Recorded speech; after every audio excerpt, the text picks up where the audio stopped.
there was a period in the 70s where stuff got really out of control, where, you know, upperclassmen, drill sergeants, you name it, in the military, higher ranks were able to physically abuse lower ranks. Yeah. And then the military realized that was a bad return on investment, because essentially all it would take is one dumbass to hurt 5 people. And now the $250,000 you spent training those 5 people is washed up because this dumbass, you know, broke his spleen, broke his appendix, broke his back, whatever else it might be. So by the time I went through in the late 90s, the rules had changed significantly. So there was no physical contact. So there was no kicking.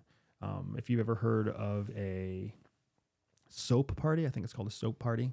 They're back in the 80s, they would take a towel, put a bar of soap, roll up the towel, and then hold the 2 ends. And then you'd have this bar of soap. So it was like a club. Okay. And they would club each other and, or club people like that. All that was gone. So there was no physical touching, but there was still a lot of emotional and verbal abuse that could happen. Yeah. Plus they had control over your environment. So they could turn up the heat, open all the windows, have you be in your shorts. Like they could use the elements to their favor too. And that, I mean, it was a thing. I had a good friend of mine who was taken out of one of our recognition drills because he went hypothermic, because they were making him low crawl through icy water and then just have him go through again and again and again, like going through one of their hazing sessions. And eventually he turned hypothermic and a medic had to take him out, and somebody probably got read the riot act. So I was blessed because there was no physical abuse hands-on, but there was still the challenge of having folks demean you and yell at you and, you know, overwhelm you with tasks, something called task saturation, all very useful training for what you engage in the military and what you engage at CIA, but maybe not so useful when you're a 19-year-old in college. Yeah. I mean, I think they still do stuff like that, right? They do. And so there's been another big revolution or another big evolution. So circa 2005, 2010, somewhere in there, the military academies and the military changed again. And they became, the emotional abuse kind of started getting taken away. The hours at which you were available for them to haze you, those also got decreased. There's actually been, there may have been 2 evolutions. The one in 2005, which kind of made things more kinder, gentler. You still get beat, but your beat down sessions are more humane. And then another big change just in the last year or 2, where you don't even have to be fit anymore.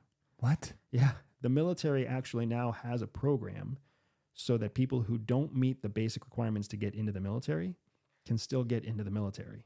And then they basically go to fat camp in the military to bring them up to the basic military standard for fitness.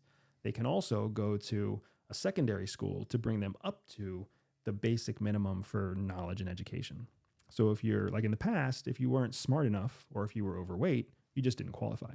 Yeah. But now there's such a recruiting crisis going on in the military that they're taking people who are overweight and undereducated and then essentially paying them a salary as a soldier to be brought up to minimum soldier requirements. What are your thoughts about that? Mixed.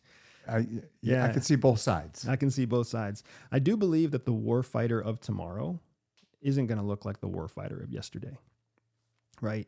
You don't necessarily need to make every soldier a rifleman anymore, because some soldiers need to drive drones. Some soldiers need to fly satellites. You know, some soldiers are just, they're going to be big in the middle. And that's what you need them to be, because you need them to be in that chair staring at that screen 20 hours a day. Yeah. So the warfighter of tomorrow looks different, so maybe it's okay, right? Maybe we need to adapt and embrace that kind of warfighter. We still have our tier 1 operators. There's always going to be a need and a place for elite, physically fit, you know, lethal men and women, always. But that doesn't mean everybody has to be lethal, trim, and fit. Not if it keeps us safer. Yeah. And frankly speaking, I don't need a linguist to be able to do 50 push-ups. I need a linguist to be able to speak the friggin' language at a masterful level. If they want to sit there and eat Cheetos and die of diabetes when they're 65 years old, that's on them, as long as they keep us safe until they pass away of diabetes.